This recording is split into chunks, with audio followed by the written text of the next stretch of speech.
Okay, well, let me say good afternoon to everybody. I'm Bryan Slone. I'm president of the Nebraska Chamber of Commerce and Industry, and thanks for being part of this afternoon.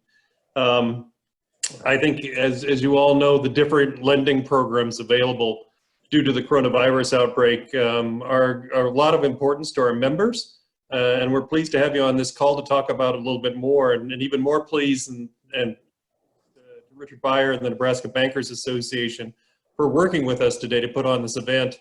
A big thank you also to Ethan Hellier with the U.S. Chamber and Dan Martini with the American Bankers Association for joining us as featured speakers today. We're very happy to have those national insights as part of our conversation. But before we get started, I wanted to go over a few ground rules.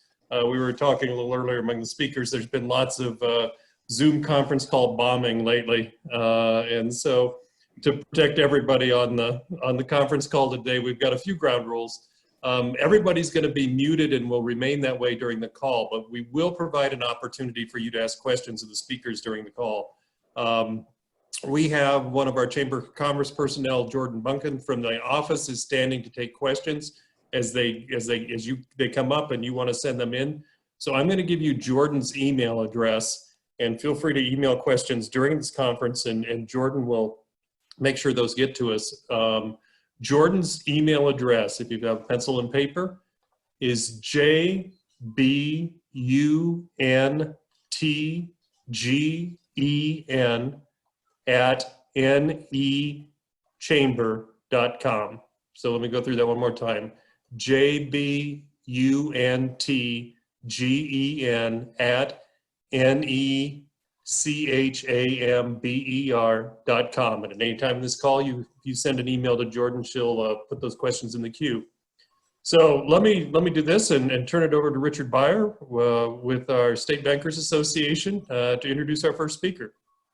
Perfect. Thank you, Bryan. Good afternoon. It's a pleasure to join you all.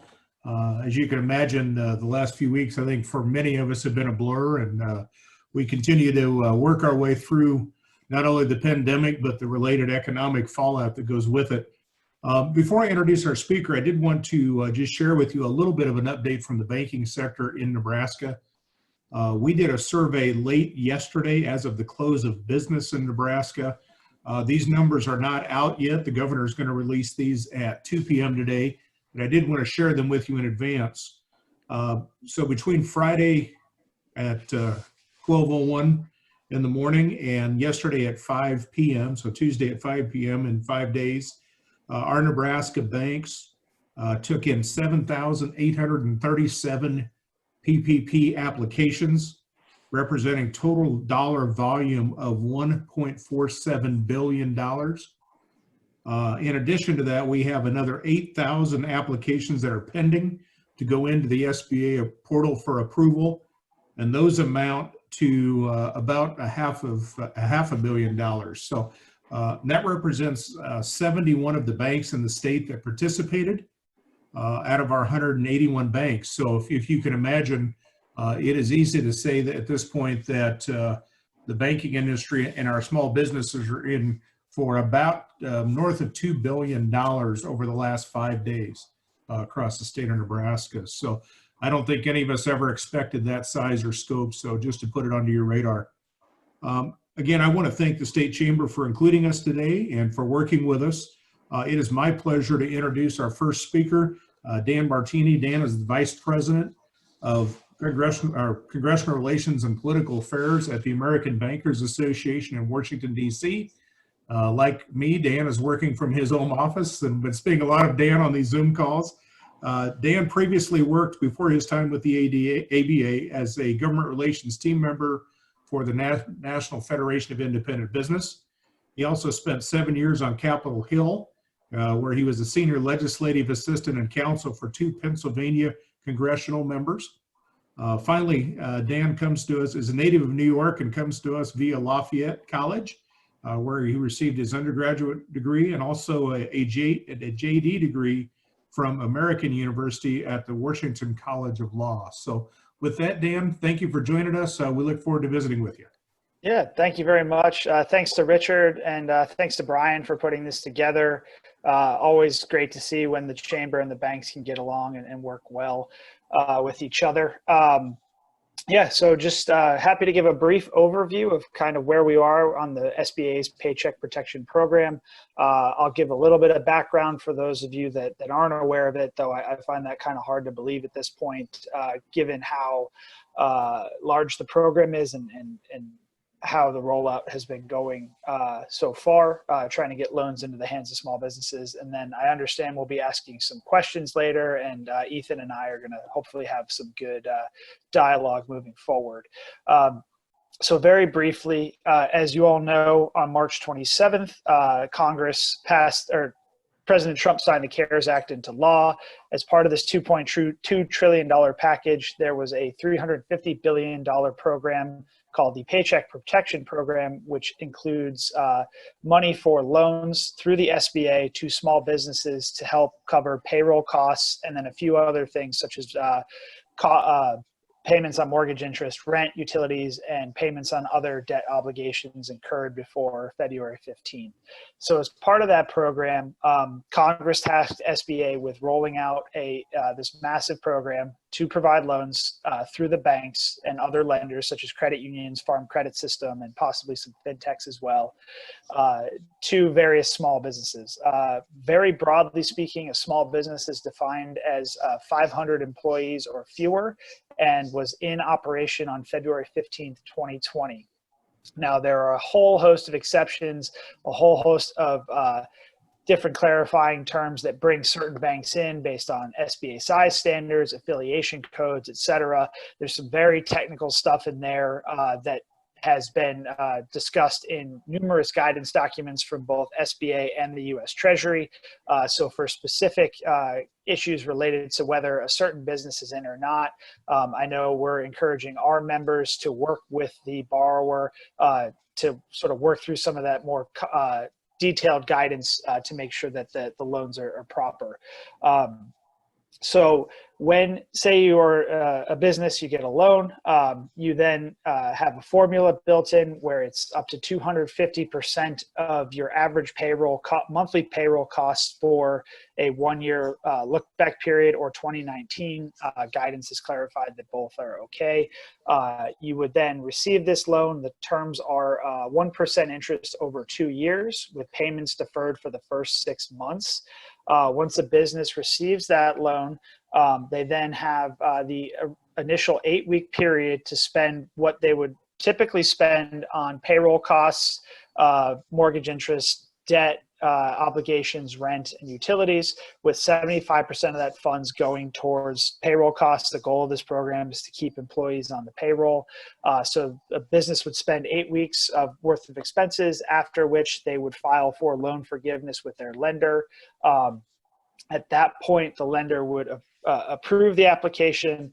That 8-week portion of the loan that had been spent would be treated as indebtedness for the borrower, and then SBA would pay the lender back the principal plus interest for that 8-week period, after which the borrower will end up paying the remainder of the loan off over the 2-year period. So that's kind of a broad brushstroke of how the program is envisioned to work. Since March 27th, and the program has since gone live on April 3rd.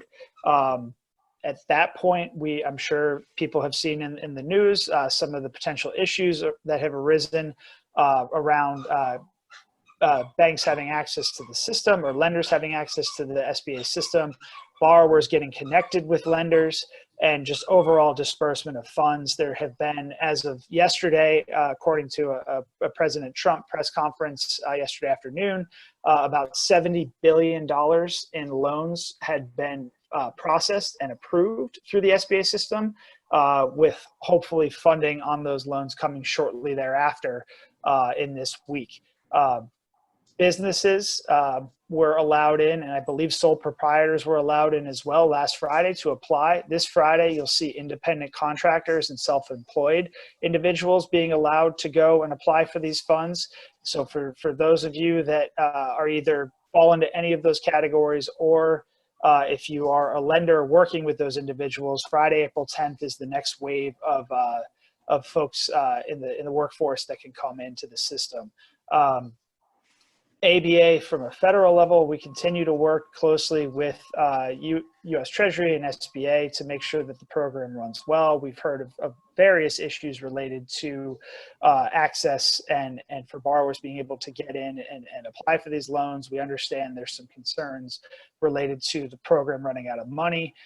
Related to that, Senator McConnell yesterday introduced legislation, or said he was going to introduce legislation to provide an extra $250 billion to the program, which would bring it to approximately $620 billion total. I think that the fund has gone up a little bit, so my math might be a little bit off, but they're seeking somewhere around $200 to $250 billion more to make this program work and to make sure that money is there for borrowers as we move through this process, because the program's active until June 30th, and we anticipate the money potentially running out at least by April 15th, which is only a week away. So Congress is working on getting additional funding in, and I just wanted to raise that as well. So with that, that's kind of a broad overview of how the Paycheck Protection Program came into existence, what it's intended to do, how it's been rolling out so far, and sort of one of the challenges moving forward that we hope Congress can address in the coming week. So with that, happy to turn it back to Bryan and Richard and see if how the show will progress. Well, thanks, Dan. Appreciate that overview. Let me introduce our second speaker, and then we can go to some Q&A. But our second speaker is Ethan Hellier. He's a manager of the Midwest region in the Congressional and Public Affairs Division of the U.S. Chamber of Commerce. And for those of you who have not been on the U.S. Chamber of Commerce side, I highly recommend it. The U.S. Chamber has done a phenomenal job of putting out great information about all of these programs and keeping us up to date. Ethan helps develop and implement the National Chamber's grassroots legislative and political activities for our region. And so, Ethan, I'm going to turn it over to you and let you kind of come up over the top of this and talk a little bit more about the CARES Act and other things that are going on. Great. Thanks for having me. And I figured since I'm going to be on with the Cornhusker State, I should have my Cornhusker red on today. It's actually St. John's red, where I went to school here in central Minnesota, but it was close enough, so I thought I'd wear it. So red is always good here, Ethan. I figured anything close to this kind of cardinal red was good enough. So I'll cover kind of the other things that were in the CARES Act. Dan did a great job covering the PPP loan program, so we'll kind of get started, and I'll just do a brief overview of everything else that's in there. So let's go to the next slide here.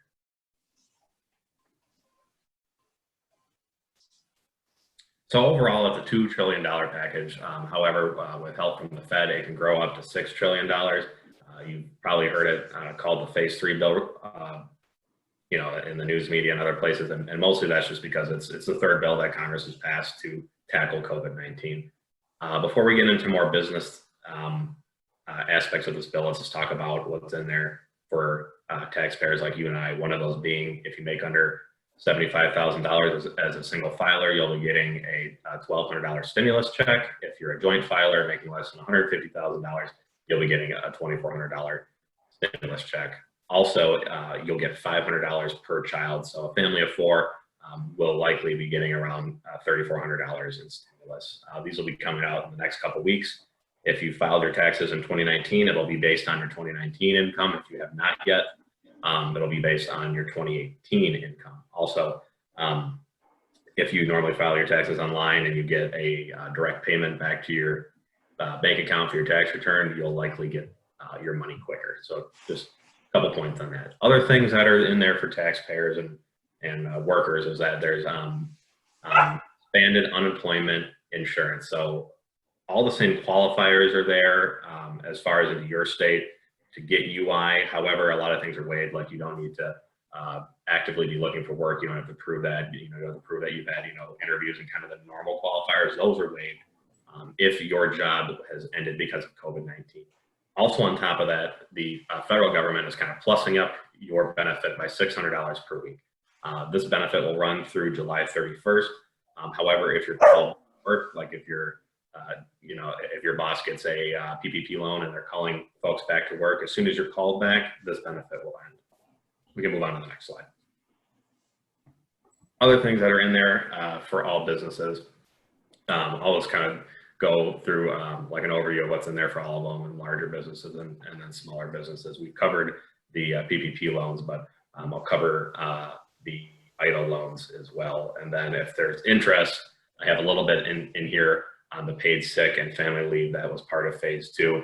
Not part of the CARES Act, but I think most businesses are going to have a interest in learning about it. So we can go there if we want, but we don't have to.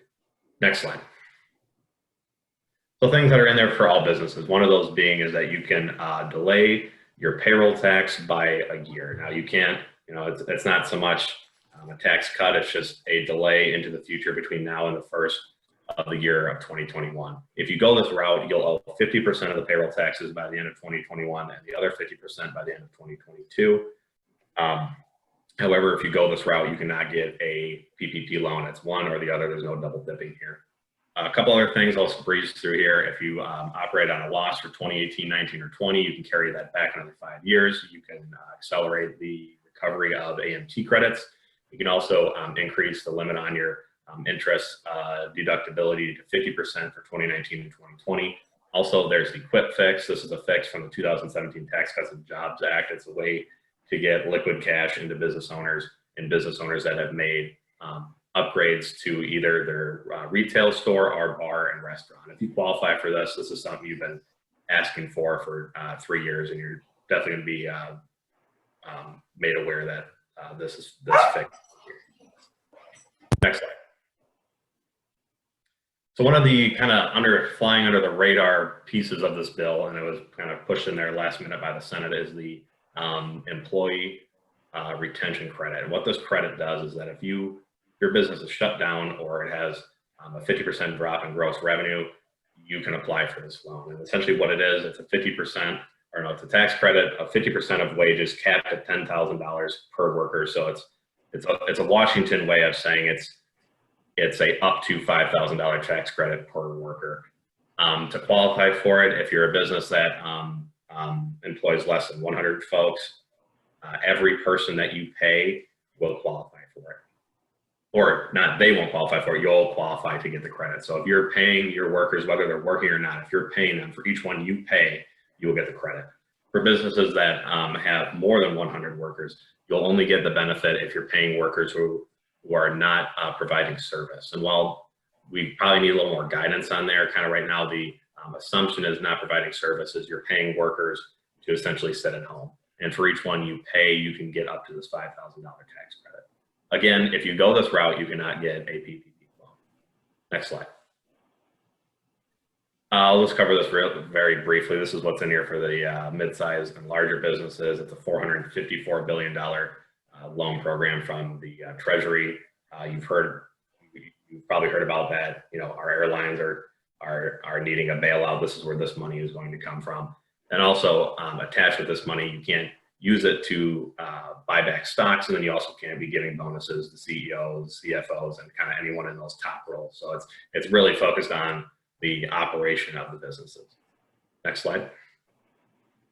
So this is the PPP loan that Dan went over, so we can skip over this slide. I think he covered every point that I would have. We have our own guide. In fact, well, I guess I'm a little biased because we put it out, but I really like it, and the SBA, a few of their local offices have shared it. It's kind of a 4-page guide. It's a way to take the legislation and the guidance and boil it down to more simpler language to understand. It kind of shuffles out that Washington mumbo jumbo in here. So go to uschamber.com/SB loans, and it's a nice simple way to see if you qualify for a PPP loan and then calculate how much money you may qualify for. Next slide. So we'll talk a little bit about the EIDL loans. These were first brought forward by the SBA to cover if a tornado or a big storm came ripping through your town and you needed to get capital back to kind of help rebuild and get you going. That's what these loans were for, but they've been expanded for COVID-19. Some of the very similar same qualifiers here for PPP loans. It's businesses with less than 500 folks working for them, independent contractors, and that's such. It's a $2 million loan, so it's not as big as the PPP loan. You can borrow up to $10 million on that. However, what's nice about this loan is it's a very long term. It's 30 years, and the rate is 3.75 or 2.75 for nonprofits. So if you don't have a payroll, or you have maybe some debt payments coming up, or you're more focused on the operations of your business, this might be a better route for you. Again, I'm not giving financial, advice, but kind of trying to contrast the two loans and maybe why you might go PPP or why you might go EIDL. These loans, the payments can be deferred up to 1 year. However, the interest is still adding up, and loans are based on credit scores. You don't need a tax return. If your loan is $200,000 or less, you don't need a personal guarantee, and collateral is not needed for any loan less than $25,000. Also, this is where you get this $10,000 grant. I kind of call it a cash advance. If you apply and you're approved for it, normally you can get it within about 3 days, and it's kind of the appetizer to what your the appetizer to whatever loan you're going to get, whether it's an EIDL or PPP. It's kind of meant to hold you over until you get your larger loan. Next slide. So again, yeah, this is the stuff that's in the phase 2 bill, the paid sick leave. I'll just go over this really quick. If people have more questions about it, we can cover it. This was in the phase 2 bill, not phase 3. So businesses have had more time to kind of look this over and figure out what they need to kind of be able to operate under this mandate. So again, businesses less than 500 workers, they have to provide 10 days of paid sick leave if related to COVID-19. The leave can be taken if you're ill, quarantine, or if you have to take care of a sick family member or a child because of a child care or school closure. The leave is paid at your regular rate, maxed out at $511 a day, or 2/3 rate, maxed out at $200 if you're taking care of a family member. This is one of the few mandates that come out of Washington that will be 100% reimbursed by the federal government. And this program sunsets at the end of the year. So once the clocks roll over to January 2021, this program will no longer be there, unless, of course, it's extended. But as of right now, it's written to sunset at that point. This leave is anything on top of you already provide. So if you already have a fairly robust paid sick leave, this will be on top of that. There is a exemption for businesses with less than 50 people working for them, but only in regards to the child or taking care of a child because of school or daycare closure. If you can prove that it threatens the viability of your business, you can get this waived. However, it's fairly complicated, and I would recommend contacting the Department of Labor, and they can provide further and much better guidance on this. Also, paid sick leave is not for those who can telework. So obviously I'm teleworking right now, I would not qualify. We can go to the next slide. So the family leave, again, a lot of the same qualifiers. This will happen on top of, or it will happen after your 10 days of sick leave is up. So this is up to 10 weeks, and you can take this if you're taking care of a child because of school or child care closure because of COVID-19. This is paid at a 2/3 of your regular rate, maxed out at $200 a day and no more than 10,000 total. Again, this is on top of anything you already provide as a business owner. It's reimbursed by the federal government, and there's also that exemption possibility for businesses that employ less than 50 folks. And again, if your people can telework, if they're able to do their job, to your standard from home, you do not have to pay this. So that's kind of it here. We can go to the next slide. This shows where you can get more info, uschamber.com, or you can go to our small business website, uschamber.com/co. But highly, highly recommend checking out uschamber.com/SB loans. That's kind of our nice little 4-page, more, I think, simpler to understand guidance of what's in the PPP program. So I think we should probably move on to questions here.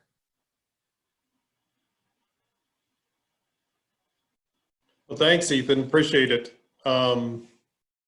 We probably should go to some questions now. We gathered, Richard, we gathered some questions before this event. Let me ask the first one, and then I'll turn it over to you. there's sort of a group of questions which are very hard questions and actually, frankly, impossible in some ways to answer at this point, which really relate to what is just being triggered now, which is the self-employed independent contractor group.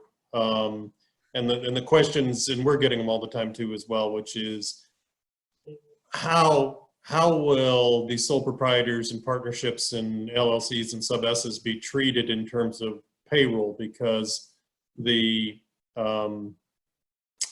PPP loans, for example, which is the primary issue, require, one, the loan amount is set based on 2.5 times average monthly payroll. So what is and what is not payroll matters for that. And two, they're only forgiven if 75% of the outflow goes to quote unquote payroll expenses. And so the question in a sole proprietor, we have a single person just running their own business and taking the money out of the business. What is and what is not payroll? I've seen some SBA regulations that talk just generally about self-employment income. In the tax world that I tend to live in, self-employment income has a specific definition. What are we thinking and what are we hearing in terms of potential more guidance in this area at this point? Because at this point, I haven't seen anything as definitive as we would like. Or what are you seeing in terms of responses to these kinds of questions? Yeah, I think we got you muted. I'm muted. Can you hear me? You're on now. Okay, sorry. It might have had a headphone issue. Happy to take this first. Very quickly, though, Ethan, your 4-pager from the Chamber's website is actually one of the best, easiest, most simplest walkthrough documents I have seen for a borrower to go through and kind of figure out where they go. I know we're getting into some of the more technical aspects now, but just wanted to plug that we agree that that's one of the best things we've seen out there. So on the additional guidance for self-employed and independent contractors, you're right. The interim final rule does not really address this. The FAQs that have been released by Treasury do not really address how to calculate payroll.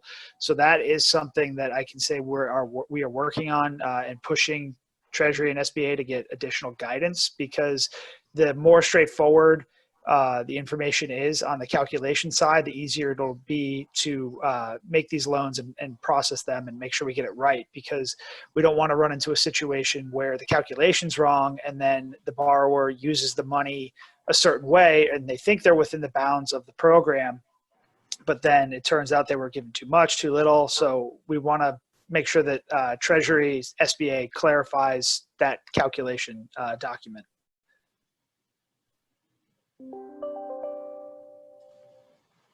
Richard, do you want to take some of these other questions? And I would be happy to. I guess I'm going to lump these into a couple of categories about what qualifies in terms of the original application. There are several that deal with issues related to commission-based employees as well as utilities, and what counts and what doesn't. So I think there's still a work in progress on some of those, but we'd appreciate your take on how that might be handled for those commission-based folks or seasonal employees. I know somebody on this call and I talked yesterday that their business tends to be more seasonal. How do we account for that in the process? Yeah, sure. So on the seasonal side, I believe that is addressed in the FAQs that are on Treasury's website. It's question 9. And for those that were in business last year and seasonal, it's an 8-week period from February 15th, 2019 to June 30th, 2019. I already know the follow-up question. We're not seasonal during that time. We're only seasonal during part of that time. The extent that we know how to calculate that instead, it's only limited to what's issued in the guidance. So the FAQ question 9 on Treasury's website has it listed as seasonal look back period from February 19th to June 30th. So I don't know how they're going to treat the portion if you're, say, a seasonal business that doesn't start until end of March or into April. Right. Okay. How about on the utilities, guys? What are we thinking? What's included in that utility definition? Is that internet? Is it phone? Is it just natural gas and electricity? For that, I would need to get clarifying information. I unfortunately don't know the answer to that. Okay. Thank you. I don't have a official word on it, but from what I understand, it's like the absolute essential kind of keep the lights on bill. So it's gas, electric, water. I've had people ask, like, you know, we have this phone service, and we have, you know, like, you know, restaurants that are maybe making a payment on like a POS system like that. It's my understanding that you shouldn't be using that for that. I'm not 100% sure. I'm not going to tell you shouldn't. But from what I've heard is it's really kind of the basic month to month, you know, like expenses you have. It's not things so much that are tailored towards your business. Now that may change, but that's what I've heard. Okay. Well, I know the other thing that's out there, guys, we're hearing a lot of issues about going forward, how do we measure? And so one of the things that maybe just for clarification, if I'm going to say, if this was your situation or your business, can you talk about calculating number of employees and that payroll issue and how you would handle that on your end as an individual if you were doing it?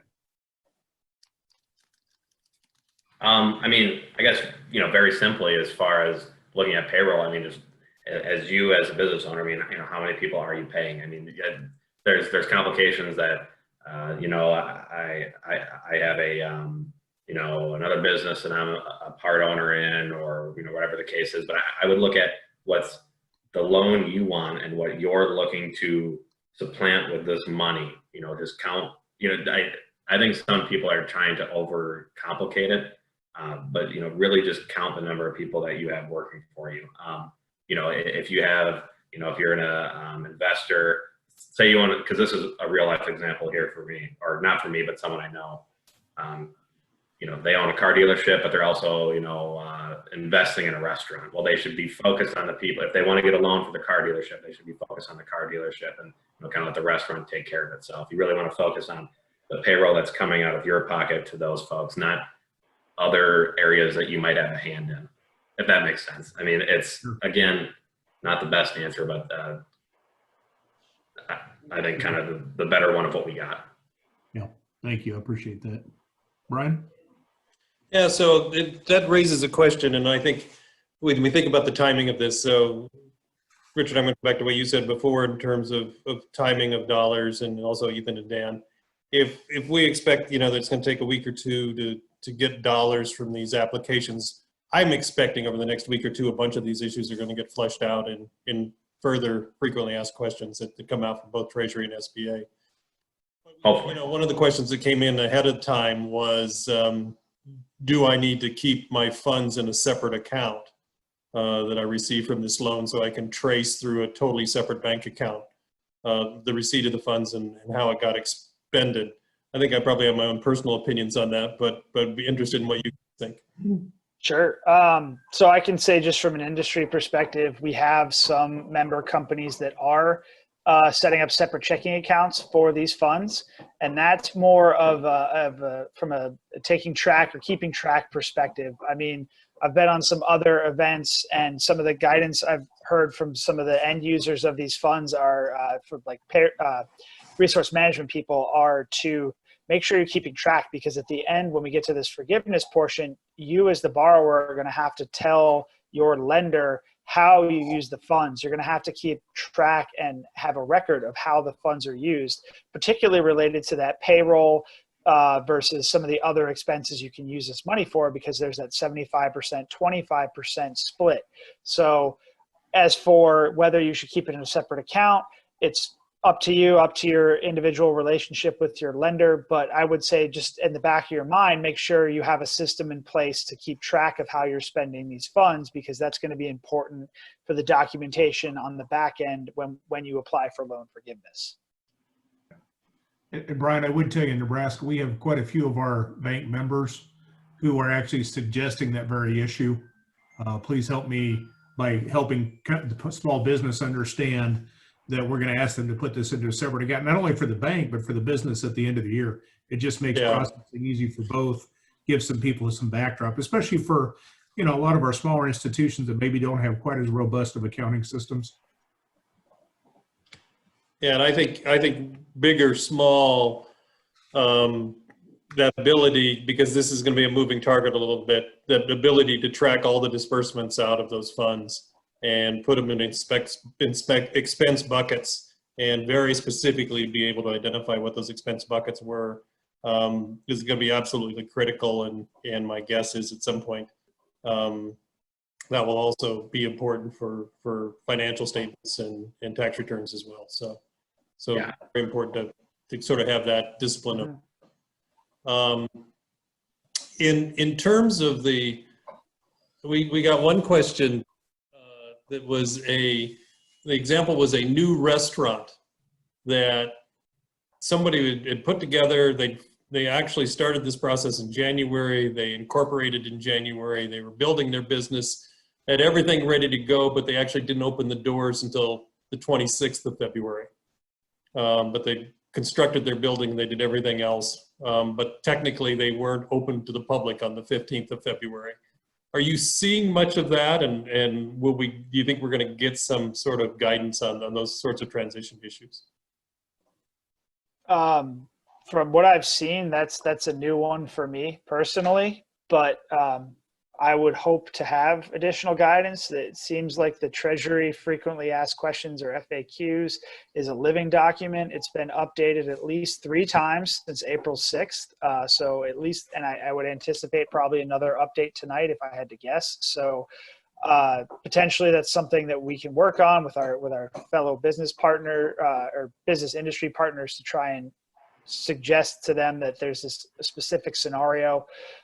If I would encourage any business that's in that situation to work with the individual lender or the lender that they have that relationship with, or whoever they're seeking the PPP loan from, because they may be able to kind of go in and look at the state specific law of incorporation and whether that counts as being a business, because there's got to be some interplay in there.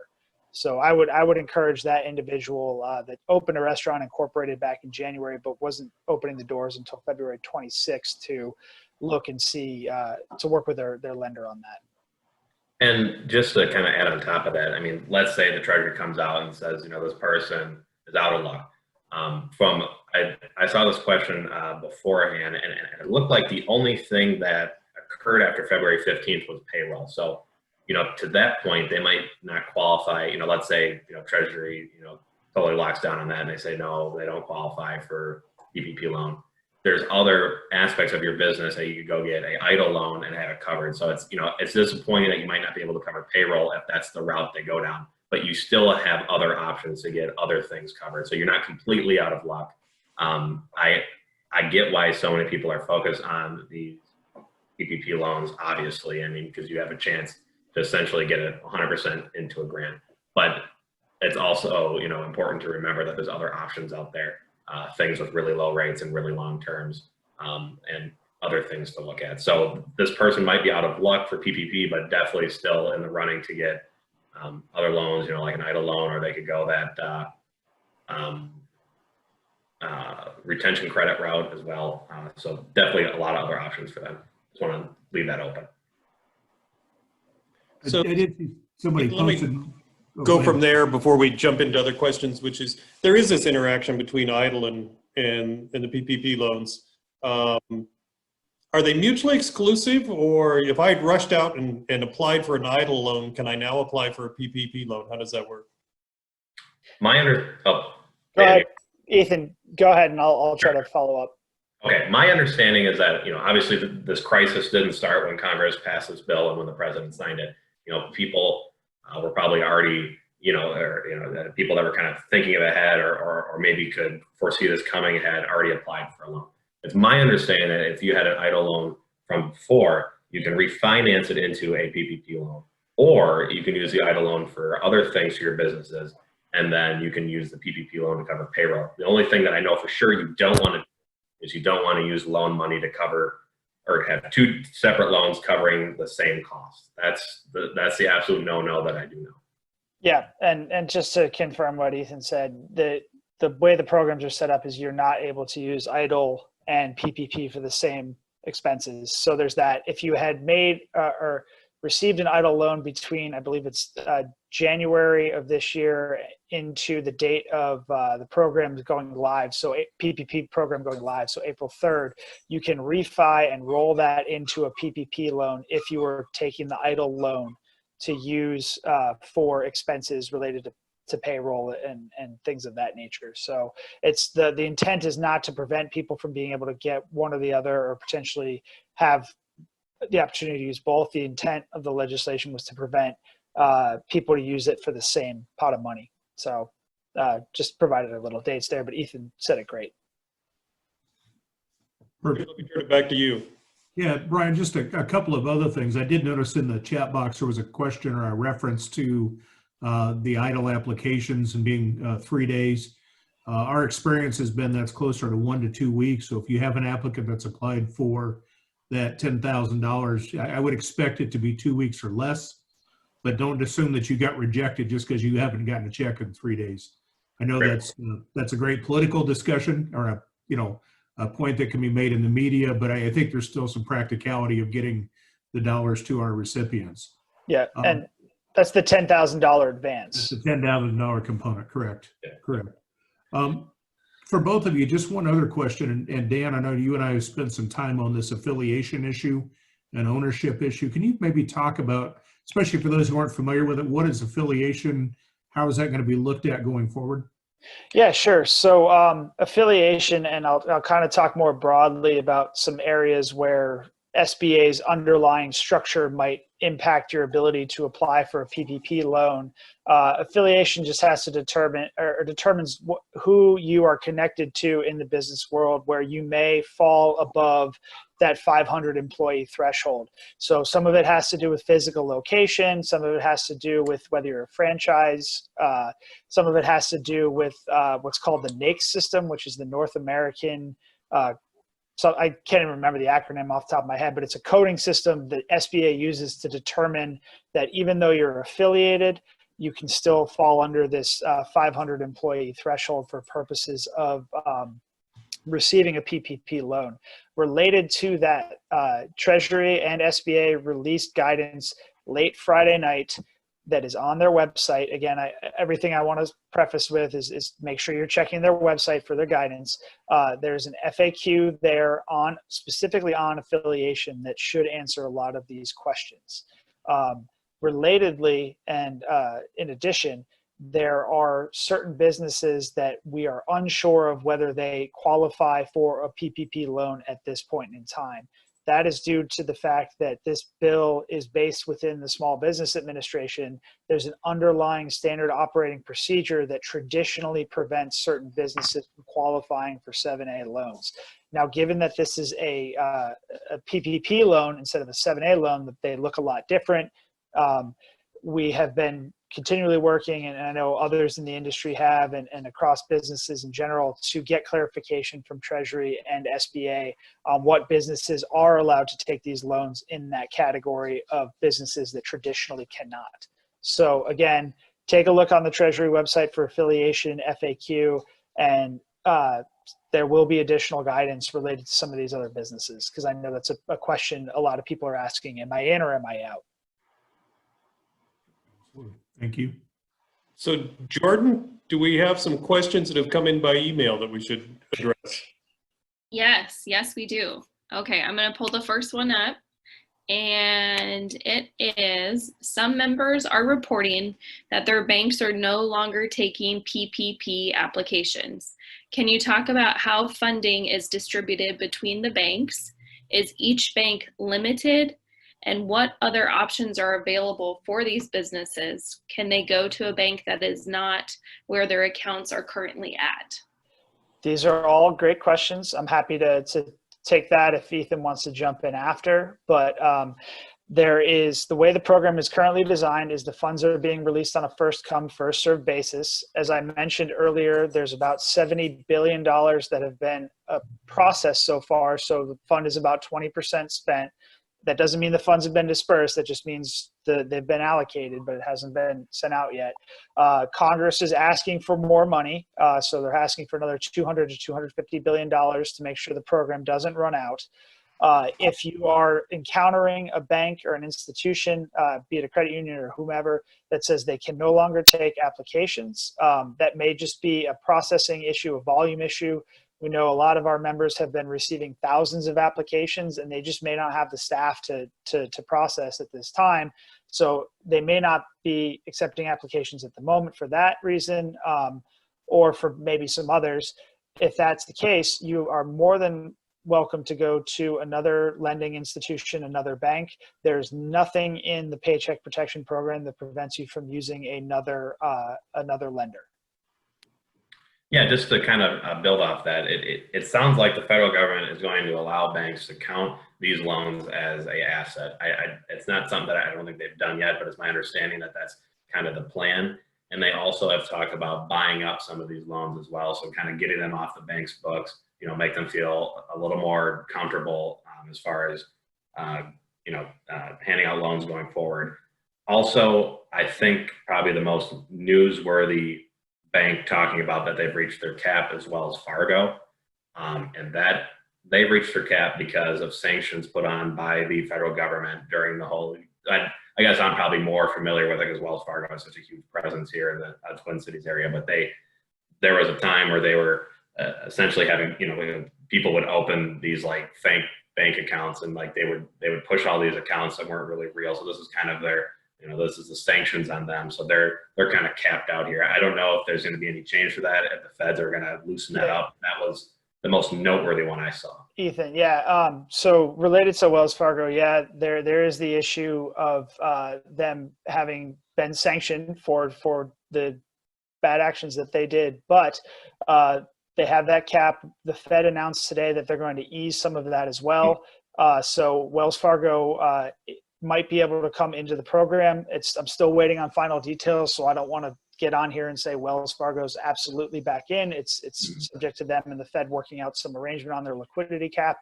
As for the other federal facility, not trying to get too into the technical weeds on this, but they're just balance sheets for certain smaller banks and community banks might not be able to handle the volume of loans that are coming in. So that might be another reason why you're hearing from your local institution that they're having trouble taking additional applications. So the Fed and the Treasury have said earlier this week that they're working on some sort of solution for that to open up more liquidity for these banks to process more applications. The goal being to meet the demand of all the businesses out there. Jordan? All right, I got another one. All my real estate agents are independent contractors. What does an independent contractor use for the loan amount on the PPP application? Do they use their earnings right off of their 1099, or do they have to use their adjusted income off of their Schedule C on their tax return that reduces their gross by allowable expenses deductions? Great question. That is, I believe they are supposed to be using their 1099. We are hoping, again, for further guidance related to independent contractors prior to this Friday's launch of that portion of this program. But my understanding is it's the 1099 that is the calculation document. That's the same thing I'm hearing. Okay. Awesome. I got another one. Sole proprietors and farmers, self-employed, will there be a forgiveness portion of the loan? And if so, what is it based on? Another great question. I'm not as familiar in the agriculture space to specifically speak to sole proprietors and farming. That said, I know we have a lot of great member institutions that work hand in glove with a lot of the local farmers. So I would encourage that person to reach out to their local lender that they're working with. There is guidance out there on it. I'm just not as familiar with it. Yeah, that's the same answer I would get. If I was a farmer and I have folks on the payroll, I would go to the lender that I normally work with. It would be my understanding, again, I'm not 100% unsure of this, but if you are a farmer and you have a payroll and you're looking to get a loan to cover that payroll, that you would likely qualify for a PPP loan. But it's something that you're going to have to get more details when you go back and call up your lender or start the process with them. Yeah, I'd say more broadly, ag concerns are included in this program. So I just want to make sure that that's clear.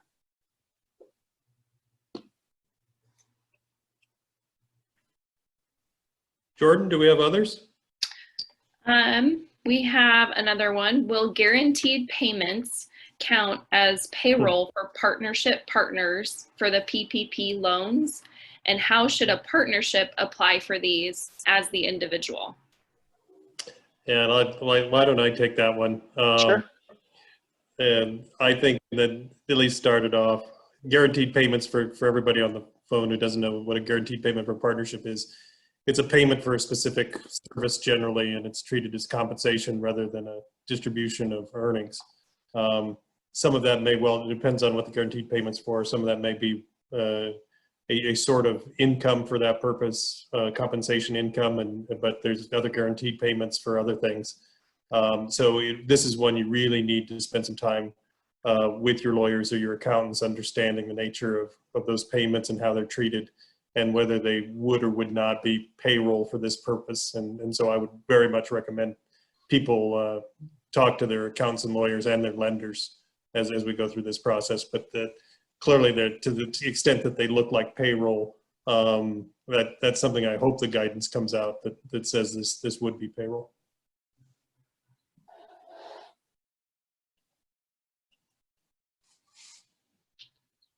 I have another question over on my side, and I apologize if this has already been answered, but don't want to miss anybody's question. So, are allowable expenses during the 8-week period based on a cash or accrual basis?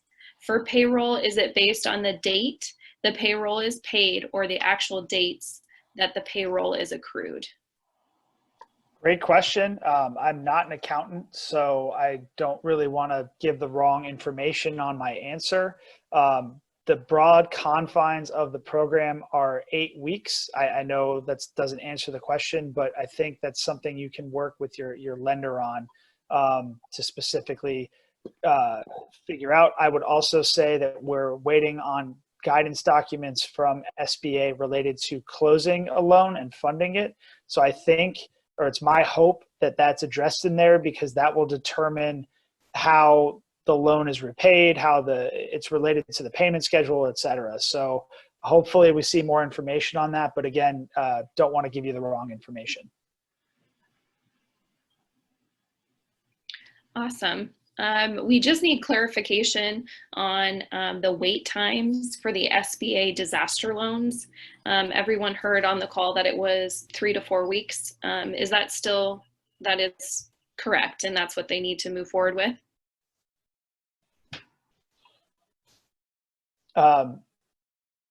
I think Richard might have answered that earlier about the wait time from processing or applying for a disaster loan to receipt. You said it was 1 to 2 weeks, right? Dan, that's correct. It was originally talked about as being a 3-day turnaround. Yeah. What we're hearing is 1 to 2 days, and that is only for the $10,000 sort of emergency funding through the EIDL loan program. The actual loan itself may take several weeks. Yep. Correct. Yeah.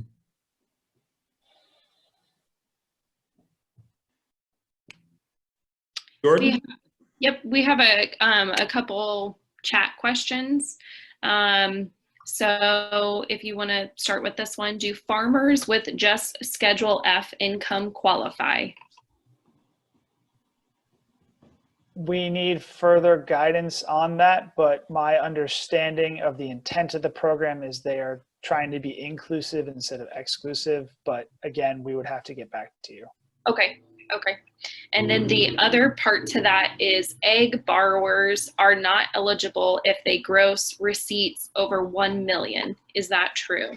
No, that's been waived. That was an old requirement in the traditional 7A SBA program that does not apply to PPP loans. There's no cap for gross receipts.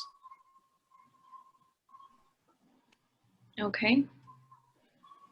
The next question, my clients are being told that if they get the EIDL and the PPP will be reduced by the amount of the EIDL. Is that correct?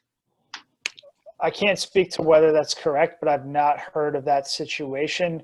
The only situation I've had related to EIDL or EIDL loans and PPP is if you applied and received an EIDL loan between January 30th of this year, or excuse me, January 31st of this year and April 3rd, you can roll that into a PPP loan. As far as the amount of a PPP loan you qualify for, that is strictly a payroll calculation formula, and it's 250% of the payroll average payroll costs, or 10 million, whichever is less. Yeah, and just to build off that, the only thing that I have heard is that if you get that $10,000 emergency grant or cash advance, whatever you want to call it, you qualify for that, and then you end up getting a PPP loan. And let's just say, for math's sake, you get the $10,000 cash advance emergency grant, you get a $100,000 PPP loan. They're going to subtract that $10,000 off the $100,000, so you'll still get a $100,000 grant, but that first $10,000 grant will kind of be morphed in. So you're not going to get that extra $10,000 of quote unquote free money. That's the only interaction I've heard. Yeah, and to refine my answer, Ethan's right. It's only less. The PPP loan can only be reduced by an advance that you would get from EIDL. So that $10,000 would be the only reduction, and that is actually listed in the examples on the Treasury website. Gentlemen, I'm going to apologize. I have back-to-back events today like this, and I'm going to leave it to you guys to close it up. And Jordan, I'd give them one or two more really tough questions before they get off the line. Sounds good. I got another one about EIDL. So this is a pretty lengthy one, and actually several questions together. So I'm just going to start with the first one. What is the amount that small businesses will receive? Sorry, let me ask that again. What is the amount that small businesses will receive based on? So what is it based on? On a PPP loan or a EIDL loan? An EIDL loan.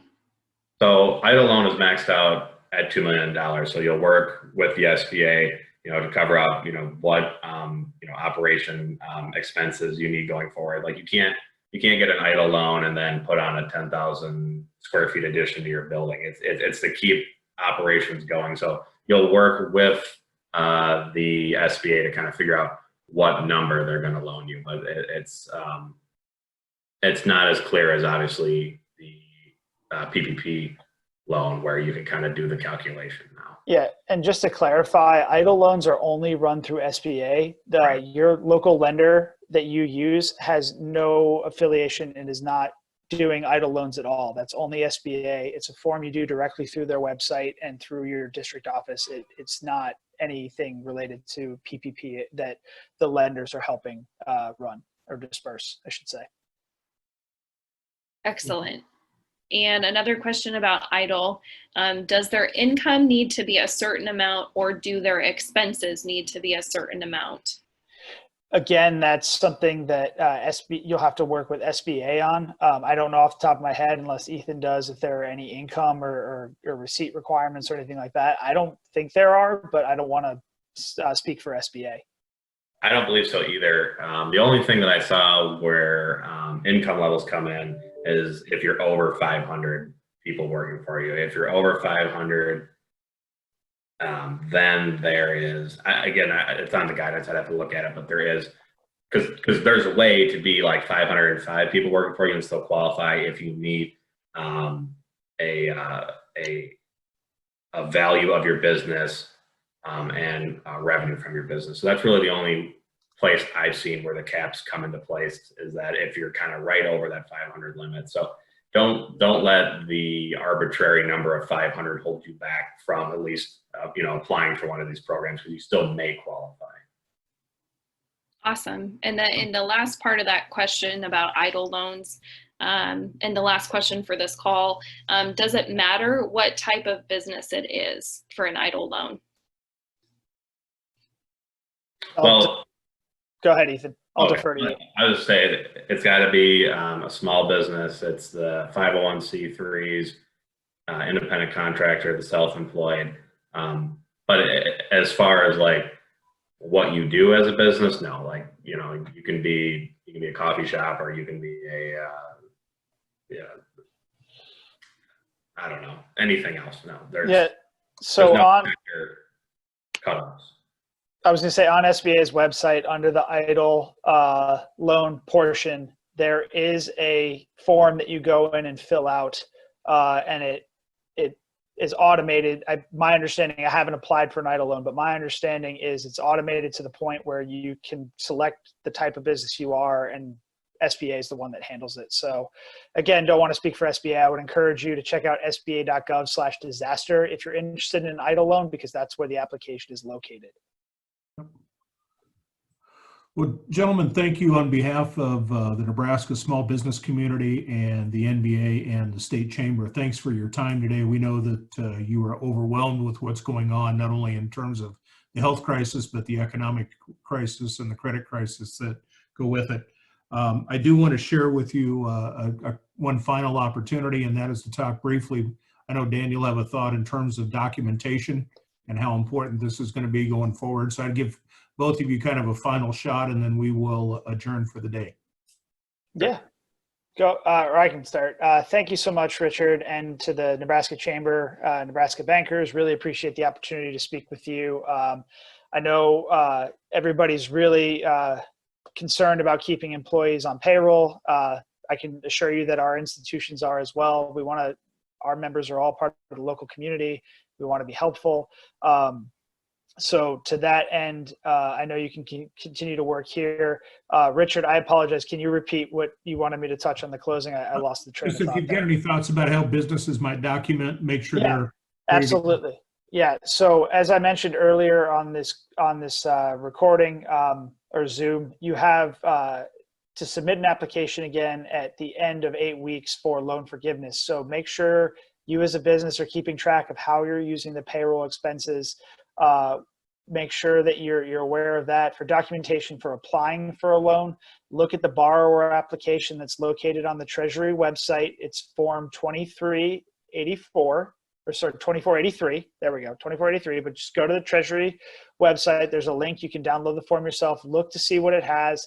It's going to ask for information from 2019, or if you're seasonal, the certain look back, but start compiling that documentation there, because the more information you have that you can provide to your lender when you go to apply for one of these loans, the quicker the process can be, because you won't have to have that back and forth of, well, I need this form or I need that form. So just make sure as you're looking at potentially getting a PPP loan, you're starting to prepare that documentation. Thanks. Ethan, any final thoughts from your end? Sure, yeah. Really, I just want to say thanks so much for having me. Again, I would highly recommend checking uschamber.com/SB loans. That's probably, at least, it's definitely our best resource. Highly recommend checking that out. And just like to thank all the members of the state chamber here, for logging on. Obviously, this was a fairly important Zoom call, but obviously all you folks have very, very crucial things to do, on a 1 o'clock to 2 o'clock time on a Wednesday afternoon. So, really appreciate you coming in and listening, and, always happy to share any knowledge that I can. All right. Well, again, thank you for your time. I would encourage our businesses to continue to reach out to their lenders, and we will be adjourned until we get some additional guidance. And I'd encourage you to keep asking questions of your bankers.